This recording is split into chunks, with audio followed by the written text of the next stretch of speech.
We are creatures of desire. What we most desire is meaning. What makes us suffer most is a lack of meaning. The Meaningful Life with Andrew G. Marshall. Marital therapist, author, and communications trainer Andrew G. Marshall invites guests from all walks of life to discuss what makes life meaningful. Hello, I'm Andrew G. Marshall, and welcome to The Meaningful Life. The question I ask my guests, the witnesses on this podcast, is what makes your life meaningful? Another way of putting it is, what is trying to come into the world through you? These are great questions, but what if your mind goes completely blank? According to my witness today, Giles Paley-Phillips, not only does it not matter, but a blank is a very creative place to start.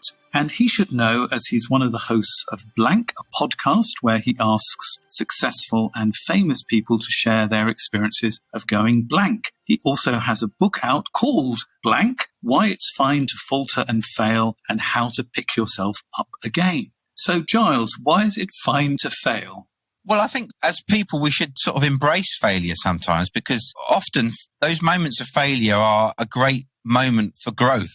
You know, we go through a mistake or we have a difficult moment or a moment of failure. I mean, the feeling of failure is obviously a very negative one. Always people see it as a negative thing to happen. And obviously it's very difficult and challenging if you're having a moment of, failure in inverted commas. But I always see it as an opportunity. There's an opportunity there to try something again if it's not gone quite the way you wanted it to, or to reevaluate what's going through your head or the way you're attempting to do something, and give yourself the opportunity and the time to try that thing again, to dust yourself down. So, yeah, I think there's been very negative connotations around the idea of failure, and that, that is the end of the journey for you to a certain extent, whereas, it isn't really. It's actually the moment to re-go at something. And I think we learn so much and grow so much from moments of failure or mistakes that we make along the way. I agree with you 100%. I think there's a great problem these days. We're so frightened of failing that actually we sort of don't leave our front door. I'm exaggerating a little bit, but at two ends of the spectrum, many years ago, I used to do a radio program, and I interviewed Richard Branson on this program, who I think we can agree would be described as a success. But he said that what was really important was the fact that he failed lots of times, that actually he learnt a huge amount from that.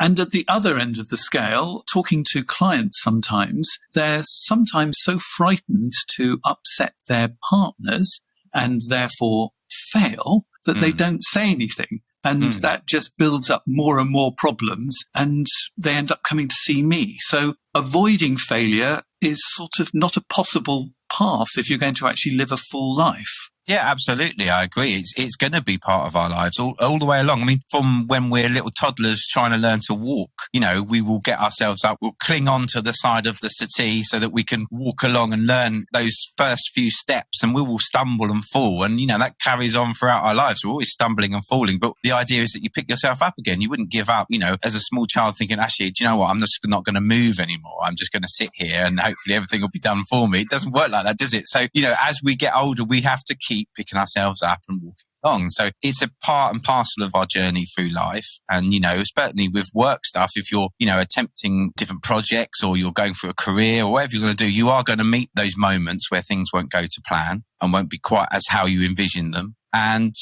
it's being able to sort of recognize that, reflect on what's happened, and then maybe try and go again. Much like we are when we're toddlers trying to scream along the sofa. Do you think actually life ever goes to plan? We have plans, but the universe often thinks quite differently, doesn't it? Oh, absolutely. Yeah. Nothing ever goes to plan, does it? I mean, we wake up each morning with a sort of, I guess, an idea of how our days are going to pan out. I mean, I say this to my children all the time. One of my sons, my youngest, finds school quite a challenge. He's got quite a lot of learning difficulties, particularly dyslexia. So he finds school quite a challenge. But I'm always trying to get him to embrace that this day is not going to be the same as yesterday. So if he had a bad day yesterday, it doesn't mean that today is going to be a bad day. There's a whole new host of opportunities opportunities and possibilities before him during that time. And actually today could be a much more freeing day, a day that where he'll maybe make some progress that he didn't make yesterday, and he can learn from the bad day and then, put that into his good day. So yeah, I think nothing, like you say, nothing ever goes to plan. So I think we have to embrace that and lean into it sometimes and just learn from the things that haven't gone quite to plan and see if we can do things slightly differently next time. One of my favourite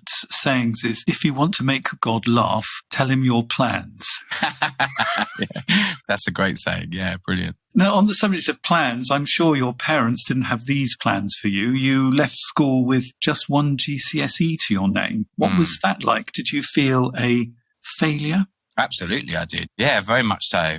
I mean, I can look back now and think that childhood wasn't necessarily the best. My upbringing didn't create the best environment for being academic or learning. I lost my mum when I was 6 to leukemia, and then my dad had a lot of problems with alcohol and also gambling. So we didn't have a lot of money. As you know, there wasn't structure there particularly, and he was out a lot and kind of estranged from us to a certain extent. And my brother moved out when he was quite young, sort of around 15, 16. He moved in with my grandmother. So it was a weird kind of structure to our lives. And school, I guess for some, my wife had quite a difficult upbringing as well, but for her, school was a release for her. It was an escape. Whereas for me, it was just something that was kind of in the way, and I would act out more, really. I was always probably seeking attention and messing around and stuff. And school wasn't really a sanctuary for me particularly. It was a difficult place to be and didn't have necessarily the support structure at home to deal with that. So yeah, I found learning difficult. I just was never really very academic. I was quite into sports and I kind of excelled at running and things like that. But again, that wasn't necessarily encouraged anywhere. Certainly wasn't encouraged particularly at home. Again, a family that was not really particularly in sports. And then at school, again, it wasn't really encouraged particularly there either. So that wasn't something I particularly went into either.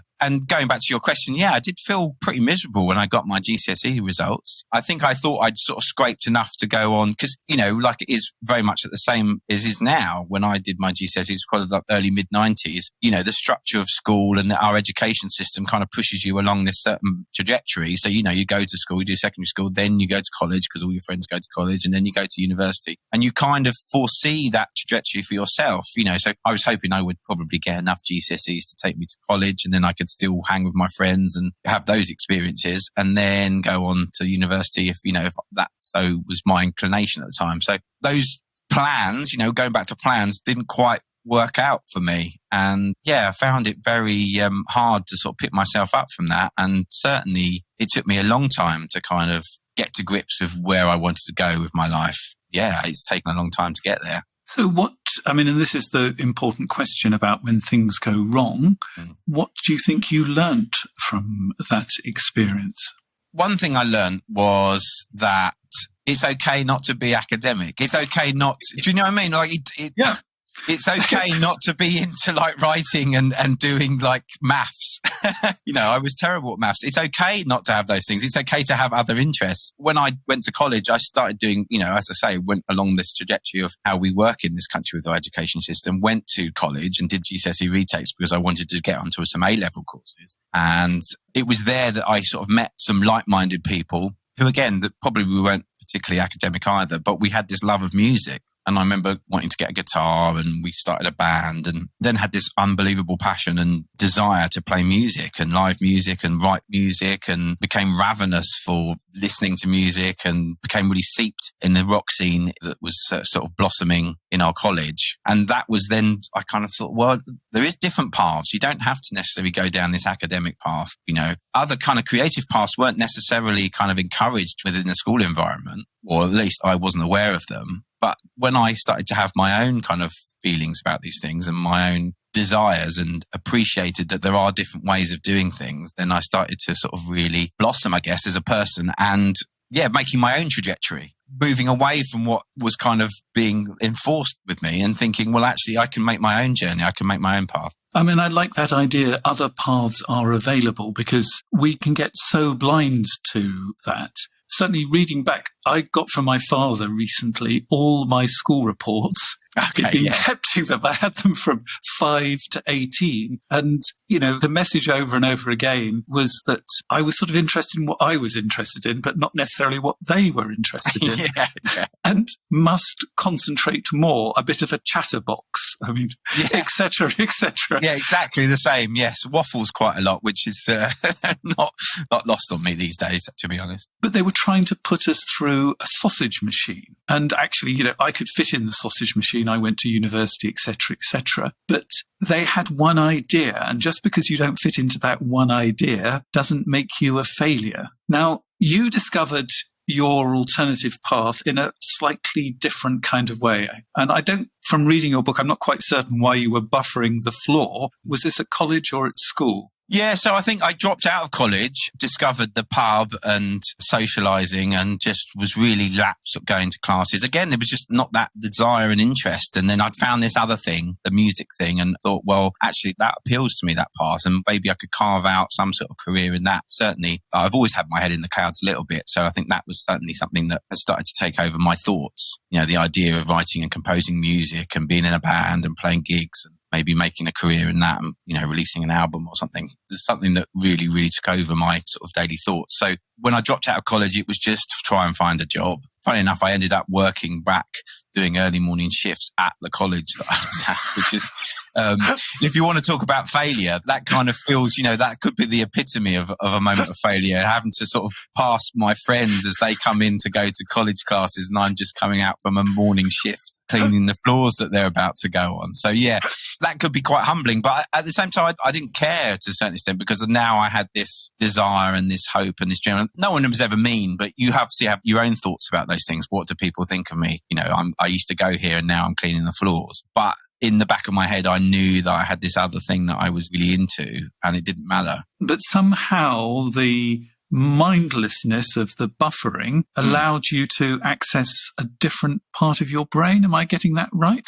Yeah, absolutely. I've done along the way of doing certainly when I was in the band, I always did kind of odd jobs on the side, working in retail or cleaning jobs. And certainly that carried on as I was trying to sort of make it as a writer as well. And actually those kind of mundane jobs where you've got, and this is no disrespect to anyone who does those kind of jobs, but just having that freedom of thought, I guess, like working in the shop, often there was downtime where you were just sort of sitting on the till and you're left to your own devices and your own thoughts. And I think those moments of emptiness or blankness, those blank kind of moments, you're able to actually start conjuring things in your head and ideas start to come to you. I think when we're really very busy and we're our lives are taking over a little bit, we tend to get a bit distracted and and actually moments of boredom. I always say to my kids, it's good to be bored. It's really good because really amazing things happen, I think, in those moments of boredom. So I think doing kind of mundane cleaning jobs and retail jobs and stuff where I didn't have to necessarily think too much about the actual work allowed my brain to kind of start to ferment ideas and projects, songs or wherever it might be that I was working on at the time. And what did you learn from your mother's death at 6 years old? Because it's all very well for us to say that you can learn things from tough things like not doing particularly well at school, but can even those really terrible things like losing your mother so old, can they be learning experiences? Oh, very much so. I mean, yeah. Obviously, it's something that never kind of goes away, particularly when you've lost someone at such, losing a parent at a very young age when you kind of haven't really got to know them properly. I haven't got really that many memories of her. I was only 6 years old. So it's only sort of fragments of moments with her. And then the rest is kind of compiled thoughts and ideas from other people because you're trying to sort of scramble around finding out what that person was like and those moments you might have shared with them. And you're finding that through other people vicariously, through relatives or friends. So you're sort of putting this picture together of this person. So those feelings never go away, I don't think. I've talked about grief a lot in my work and in interviews and things. It is a lifelong journey that you kind of have to go alongside. And I think the main thing it's taught me, and I talk about this quite a lot, is being grateful for things. I feel very grateful, that I have a life of, I have my own family now. I'm doing the things I want to do. And that makes me feel very grateful. And it's certainly something I try and convey on social media and stuff that, I've got this gratitude and hope for the world. And I like to put out positivity and kindness because I think I think when you've been through something that traumatic and, there's been a whole bunch of stuff along the way, the fact that I'm still here and still doing the things I want to do, can't have anything else but gratitude for that. I've been able to have my own family and I live in a wonderful place in the world in East Sussex, right by the coast. I'm just so fortunate. So yes, I think those sort of difficult moments in your life, if you lose a loved one, particularly a parent when you're young, I think you do learn that life is short, but being grateful for the fact that you are still here. And I would suspect that you are a different father for this experience as well. Yeah, definitely. Yeah. And again, just making sure that I savor kind of every minute that we have of our kids, for sure. And my wife lost her father at a young age as well. So we've got that thing in common together. And it's something that we've always been very open as well and honest with the children about grief and death and loss and about their grandparents that obviously aren't here anymore. That's always been really something that's been important to us, to be candid with them about that, and so that they know about those things, and so it's not like a shock to them if they ever sort of faced with those difficult moments themselves. But it sort of made you record the moments. What's your Twitter handle? Eli is tender, so ELIISTENDER10. Because one of the things you have on your profile, in fact, when I last looked, it was pinned to the top. You take a picture, I assume it when she was your girlfriend, and you take a picture every year. And now there are pictures with the children there as well. I mean, it's incredibly emotional. I'm getting sort of tearing up talking about it now. Oh, thank you.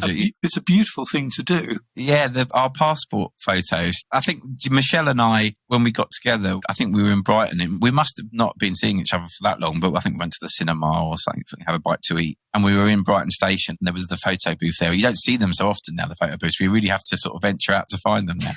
But they used to be everywhere. And yeah, I just said to her, it'd be nice to sort of capture this moment, which we did. And then I think we just found ourselves back there at a similar time of year the next year. And I said, we should do that again. And then it just sort of became this tradition. And obviously we've been together 20 odd years now. And yeah, we've got the kids have kind of joined in. And you can see them growing as, now they're 14 and 12. So that, it's getting cramped in that photo booth now. And I'm always the one on the bottom. So they're always piled on top of me. But it's lovely. It's a really nice tradition to do. And it's lovely to be able to sort of capture our growth and our aging as well, which is quite nice in a way. It's nice to be able to see that. It's almost got a narrative to it now. So it's lovely. And I'm so glad that we've carried on doing it. So you talk to people about going blank. What are the sort of places that people go blank that is really difficult?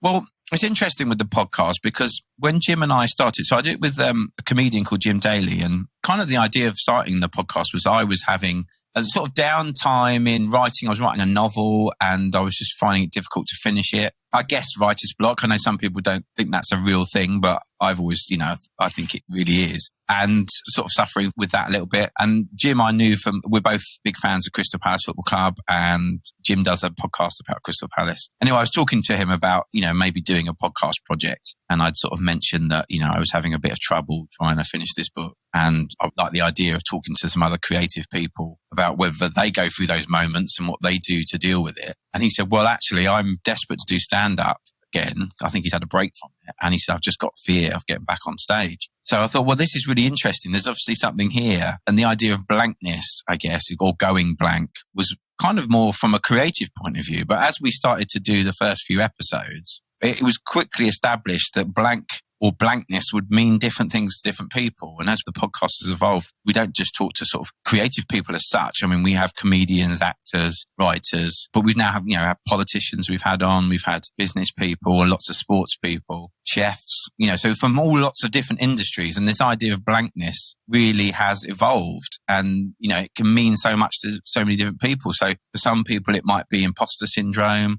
It might be public failure, social anxiety, it could be grief. So we've talked about that. Parenting, sleep deprivation. These are all kind of, the symptoms of blankness for a lot of people. And obviously we discuss those things, and then we sort of look to see how those people get through them, or what advice they might have for other people that are having similar sort of experiences. And we tend to think that famous people like Dawn French, they've got it all sorted out, haven't they? So they can't possibly go blank or be failures or anything else like that. Are famous people blank as well? Do they have their failures?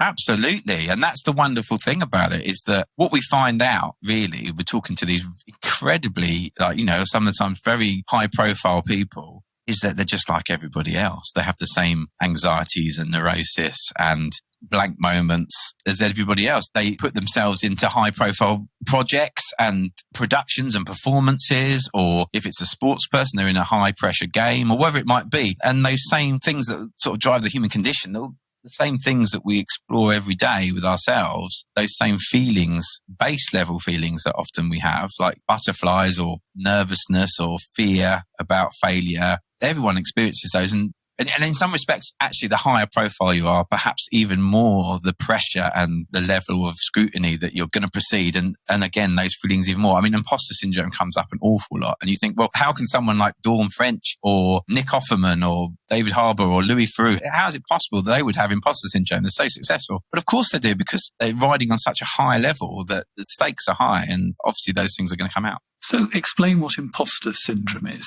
Well, imposter syndrome is, I guess, the best way of explaining it really is finding that you are, I guess, not good at what you think you are doing. I have suffered from it in the past. And I guess in moments like today, us doing this interview, probably after we'll come off air, I'll be having a post-match analysis within my head, thinking, God, I did waffle on a lot. And, I must have lost my train of thought in there. I'm terrible at doing this. I probably shouldn't do these kind of interviews because I'm not very good at them. And that's kind of imposter syndrome, really. I guess it's going into an area in doing something that you do on a regular basis, So I guess it's like a footballer going out on the pitch and thinking that they can't kick the ball anymore.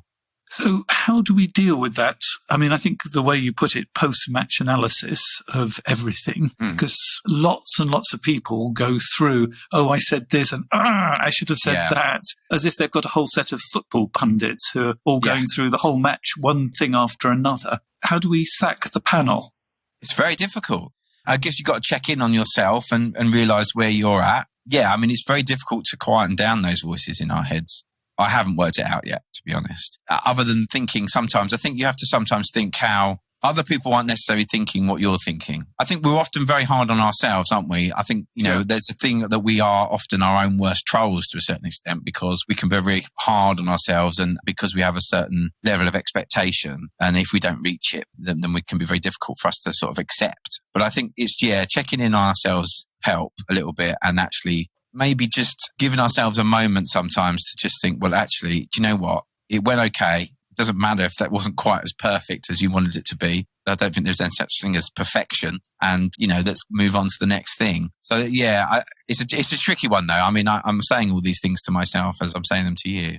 I mean, I think visualizing it and actually having an image and I love your image of that team of experts who are going back over the match and saying, what a load of old rubbish. If you can actually have that image, you can do what I said, which is sack the panel. Yeah. And you can maybe almost even imagine sort of having kinder people in there. So imagine a group of kind people, what they might actually say. I mean, you have some famous people on there. I mean, I don't think Dawn French, for example, is a name we're throwing around. I don't think she's going to be saying very many nasty things to you. She's probably going to be quite understanding and might help you laugh at it. So having an image is actually really useful, because then you can begin to do creative things with that image. We've already decided we're going to sack the panel and we're going to put in nicer people, and we can sit here and think, who would we have as the nice people on our panel? I think we're back to your creativity. That creative approach to it could work. Yeah, no, I agree. I think I hadn't really thought about it like that, but it sounds like a great idea. I'm now thinking who I'm going to have on my panel of experts. Who are you having on your panel of experts? I've given you one. Have a couple more. Well, to be honest, I'd probably just have my wife would be on there. Yeah. Sure. I've started working with a life coach recently. I'd definitely have her on there. So yeah, I think I'd get some buddies on there, basically. Funny enough, actually, my life coach, I talked to her about imposter syndrome, and she said, think about two people that your opinions you really trust.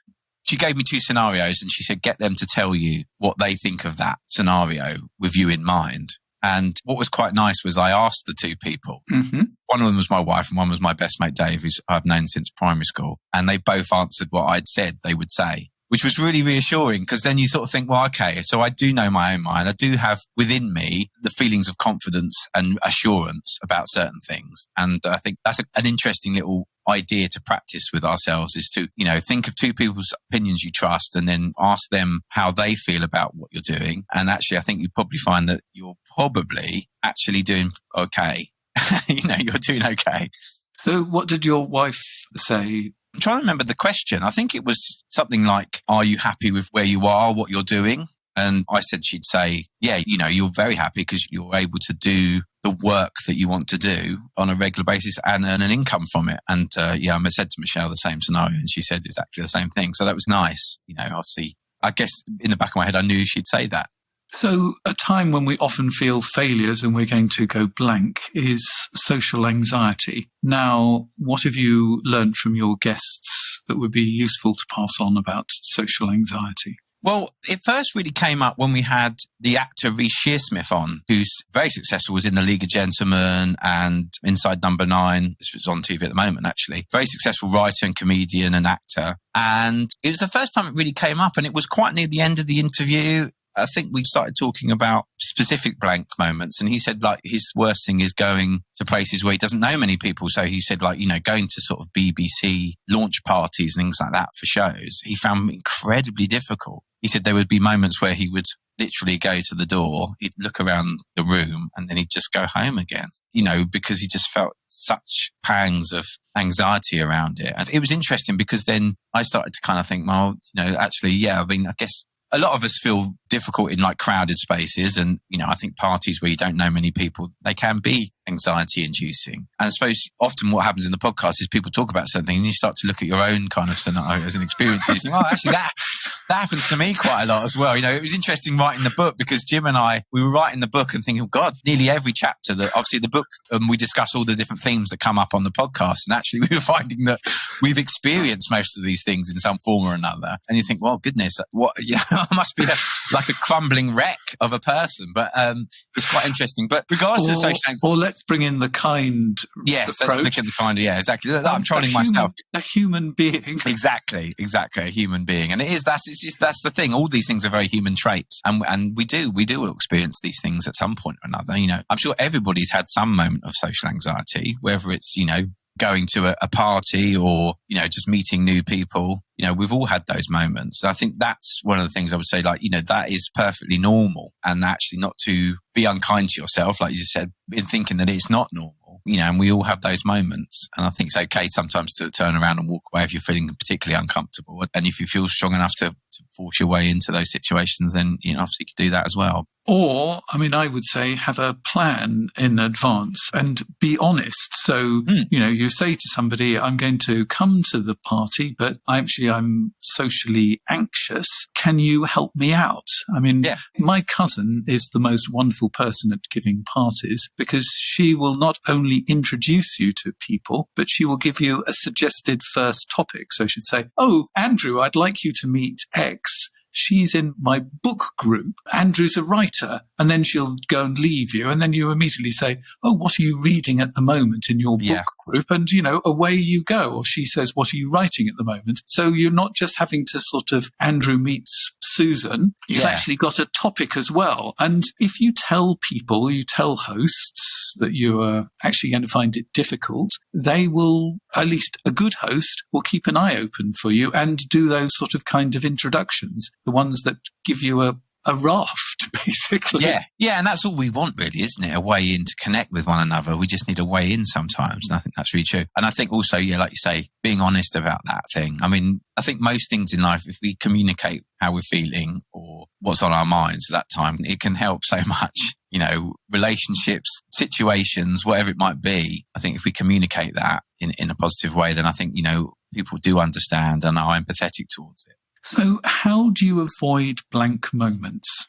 Well, like we talked about earlier, I don't think you can avoid them. I think they're just part of life. I think you have to accept blank moments. And funny enough, in the last few weeks, I've been having a total creative blank. I've been trying to write a few book proposals and I just can't get the words out, can't get the ideas formed in my mind. And so I'm taking a break from it.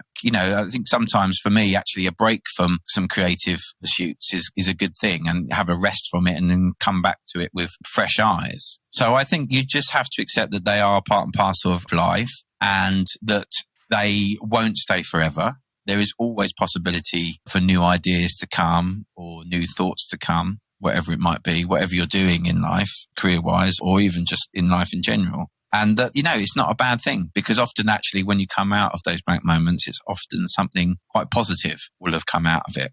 Except that actually a blank sheet is actually full of possibilities. If we have a blank piece of paper in front of us, there's endless possibilities that what we can do to that blank piece of paper. We can fold it up into some sort of origami pattern or shape or animal. We can write a brilliant sonnet. We could write a song. We could write an essay. There's all sorts of things. Anyway, I'm just sort of babbling now, but in essence, that blank sheet is a host of possibilities waiting for us to just explore. I find often people who've come out of relationships and they've got a blank sheet about what happens next, there is a great tendency to try and fill that blank sheet as quickly as possible. And that generally is not a good idea, because you sort of end up either expecting this person to rescue you from the blankness, or it's not such a blank page because you've brought a whole load of issues with you as well. And those are generally better sorted out before you start scribbling on the blank sheet of paper. So I think it's really important what you say, that it's okay to be blank for a while. It's okay not to have a plan, to see what transpires, maybe to do a bit of buffering the floor sort of kind of thing. Yeah, absolutely. I think, like I say, have a rest from it, have a break from it, leave the sheet blank for a while, and then come back to it when you're ready. When you feel energized for it. And I guess it's don't agonize and put all your energies into trying to fill that blank space, fill that blank page, because, like you say, it often won't be good what you're filling it with. So what's the best advice you've had from inquiring into blankness? Wow, there's been so much advice. It's hard to sort of pinpoint it into one capsule. I mean, for Jim and I, we say it's almost like our therapy session every week, because we have these great conversations with often heroes of ours, people that are really inspiring and people that we admire greatly. And like I say, that idea that we all have these moments, we all deal with them in different ways, and you can take something from all the different ways that we deal with it. But going back to your question, and someone that I greatly admire, who we've talked about already, was Dawn French when she came on. Such a lovely guest as well. I've always really liked her idea of leaning into things. When she's in a difficult moment or having a difficult period, she kind of says that she kind of leans into it and tries to use that to a certain extent. Now, I'm not saying that you need to bury your head into something difficult, but just to take away sometimes from those moments, either a bit of knowledge or that bit of experience that you can learn from, and then use that going forward. I think that's a really important thing. And I liked her idea that how we respond to something is a decision. We sort of imagine that because A has happened, then we've got to react in B kind of way. And you tell a story that she tells, that when she was a student, she had the opportunity to go to America, and they asked her where would she like to go, and she was an outdoorsy kind of girl and wanted to go to, I think it was Oklahoma. And what happened? Well, probably just to have a little bit of fun, but also she decided, well, I can completely reinvent myself. I don't have to be Dawn French from Cornwall, wherever she was living at the time. I can be this sort of more vivacious kind of person. And, I guess probably putting some of her acting skills into place at an early age. Yeah, she completely reinvented herself and came up with a sort of new persona. And she could do that because no one knew who she was, which is a wonderful thing to try. And I guess it did make me think, actually, do we all do that to a certain extent? A little bit when, look, we talked about gatherings and parties and things. We do sometimes put on certain personas or maybe inflate certain things about our lives, not in a horrible way, or to make ourselves feel bigger or better, but just as a way in with people. It did make me think that that's something maybe we all do a little to a certain extent. So what's the most frequently given piece of advice? Wow. I think a lot of people always say things will be okay. And I know it's become a bit of a cliche term now, things will be okay. But it's something that comes up a lot. And I think obviously you learn from doing these conversations that people have gone through difficult moments and they have got through them. And although when you're in the midst of something difficult or a challenging time, you feel like this is never going to end, generally they do. And you are able to, like I say, grow and develop as a human being and learn from those moments. So I think that idea that once you get through it, then, you change for the better. The Meaningful Life with Andrew G. Marshall. Please follow us on Twitter, like us on Facebook, And visit our website, andrewgmarshall.com/podcast, where you can join our supporters club and unlock bonus material and other benefits. One of the advantages of becoming a member of our supporters circle is you can have the chance to write into us. And I'm going to have a letter from somebody who did just that. By the way, we now have on the website, www.andrewgmarshall.com/podcasts, a feedback form. So you can be your own post-match analysis of the, hopefully kind, but all feedback is good. Negative ones are useful as well because they are learning opportunities. Ideas, things you'd like to have covered in the podcast. Have a look, send us some comments. So somebody who's written in is this man. I made a complete fool of myself at an office picnic. The combination of warm weather and alcohol was a disaster. I wasn't the only one who got loud and leery, but one of my female colleagues accused me of harassing her. This was a complete shock, and I 100% dispute her version of events. However, I have to go through a full disciplinary procedure, which the worst outcome is dismissal, but I hope it won't come to that. Unfortunately, rather than telling my wife straight away, I bottled it, tried to deal with the pressure on my own, hoping the complaint would come to nothing and everything would be smoothed over, but it all got too much. My wife now thinks I have something to hide, which I suppose I do, but not what she thinks. According to her, I fancy the woman. I want to have an affair. Perhaps I've already had one. All the times when she's been upset about my drinking at parties has been dragged up. The slightest thing can set her off, and I've still got the worry about work. Nothing I say in my defense helps. In fact, it makes matters worse. I put my hands up and apologize, and that's not enough either. So I think this is a good example of when things don't go to plan. Any thoughts, Giles? Well, there's an awful lot going on in this letter. I think something we've talked about just a minute ago or alluded to is the idea of communication and how much communication can change a situation. And it does make me think sometimes actually with relationships as well, that there is often the reason people do sort of fall off a cliff with regards to relationships, like, or they might seek solace in someone else, is because they haven't communicated how they're feeling with their partner. And I think this is a prime example here where this man could have that conversation, as hard as that conversation might be and how much it could be painful and hurtful to his wife. And, you know, obviously it would be a challenging thing for him to do.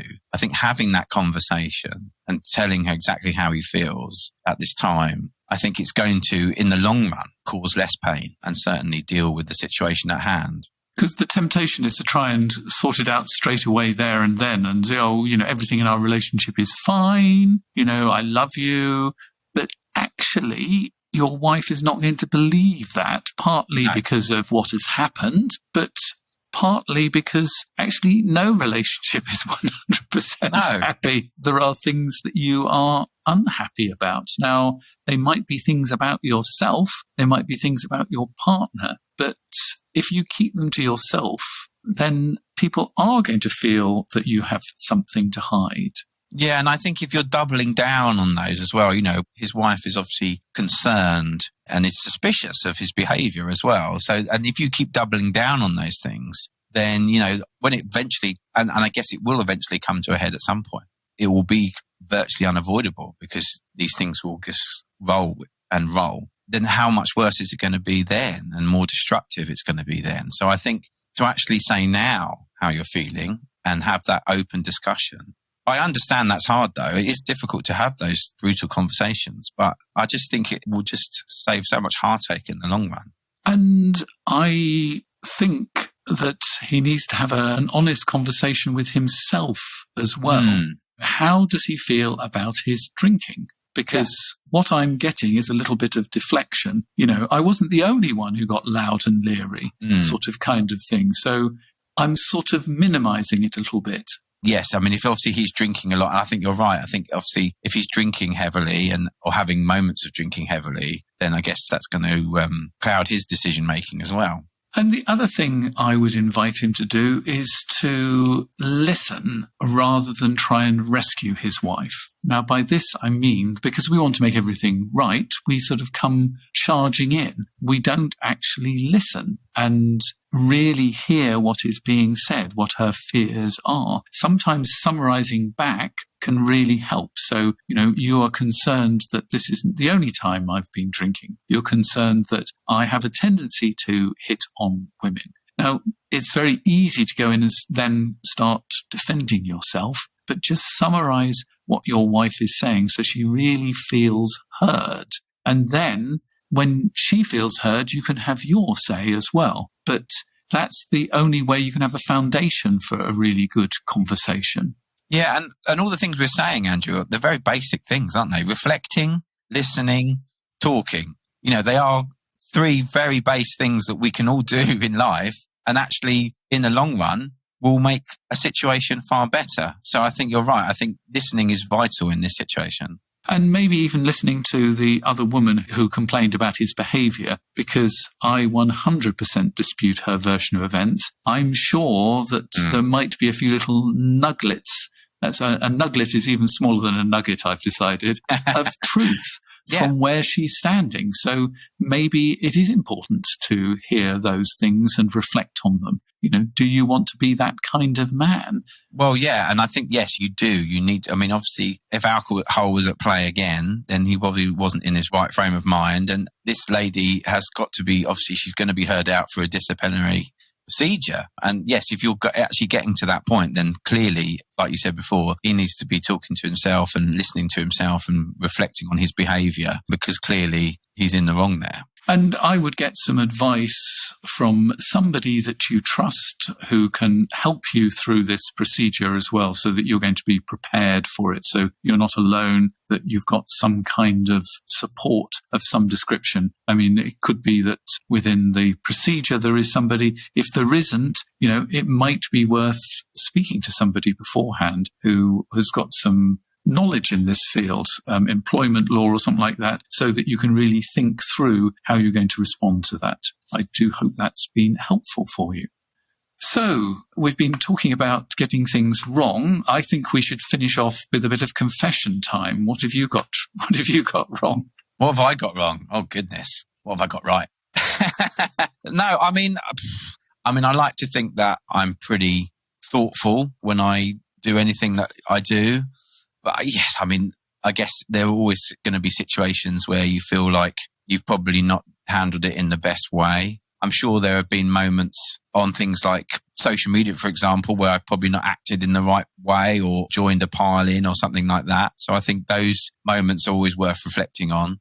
Sorry, Andrew, you were going to say something? I was just saying, give me a concrete example. Let's have none of that waffle. Let's have a concrete example. With regards to social media, I've changed how, I think when I first started, I was very much like everybody else, trying to connect with other people. And then I think along the way, I was probably drawn into pile-ins and certainly political discourse. In the last few years, I've really changed how I approach social media, and I've tried desperately to try and make it from my point of view, a more positive and kind community I've tried to build up on my own social media. But there have been moments, I think when we started the podcast, actually, we were talking to John Ronson, who has written a book called So You've Been Publicly Shamed, which is all about sort of social media pile-ons and being publicly shamed in a digital age. And I think that week, the presenter, Kirsty Allsop, had smashed her child's iPad, I think, because they were playing on it too much. So she'd smashed it in front of them. And I remember, like many people at the time, were jumping on and criticising Kirsty and being mean to her. I think I ended up deleting the tweet that I put out there. And it wasn't as bad as some other people's, but it was part of a malaise of people jumping in and being mean for the sake of being mean, not being constructive with their criticism. And I remember talking to John about it, and actually, obviously, after that podcast as well, really reflecting on that moment and thinking, well, actually, that wasn't the best way to handle it. And since then, I've tried to be a lot more compassionate about people I disagree with and try to have more constructive conversations about things I disagree with. So, Giles, thank you very much for being a witness on The Meaningful Life. I can't let you go before I ask you what makes your life meaningful. Wow, so many things. Clearly, my family are obviously a huge joy to me, having come from, with losing parents and having, a very disjointed family life, to having, my wife and my 2 kids. And, we talked about it earlier, being able to do those passport photos every year. That brings me great joy. And then work as well. I find work really meaningful. Digging into a project, when it's something new and exciting, I love, that's a really wonderful thing for me and gives me great joy and feels like it gives myself purpose. And I guess purpose and having meaning, I guess, intertwined to a certain extent. So yeah, I think diving into a new project and spending time with my family, they probably give me most meaning in life. Excellent. Well, the conversation doesn't stop here if you're a member of our supporters circle, because we're going to be having a bit of post-match analysis, but we're going to invite only nice people to it. Giles is going to tell me what he's learned from this experience, and I'm going to tell him what I've learned from this experience. And he's also going to share 3 things he knows deep down to be true. So if you'd like to find out more about joining the supporters circle, you can go to www.andrewgmarshall.com/podcasts, and you'll also find our new feedback form there as well. So for the time being, Giles, thank you very much. Thank you. You've been listening to The Meaningful Life with Andrew G. Marshall. You can follow Andrew on Twitter, like him on Facebook, and please leave a review wherever you consume your podcasts. Making, editing, and distributing The Meaningful Life comes with substantial costs, and we'd like to ask for your help. Visit our website, andrewgmarshall.com/podcast, where you can join our supporters club and unlock bonus material for every program, send in a letter to be discussed by Andrew and his guests, and join a community of other people seeking to make their life meaningful. At the gold level, you get even more benefits. Production of The Meaningful Life with Andrew G. Marshall is by Michael Dooney. Social media by Madeleine Healy. Sound engineering and theme tune by Sebastian de la Luz Mendoza. And I'm Susie Colick. Please tell your friends and spread the word. Thank you.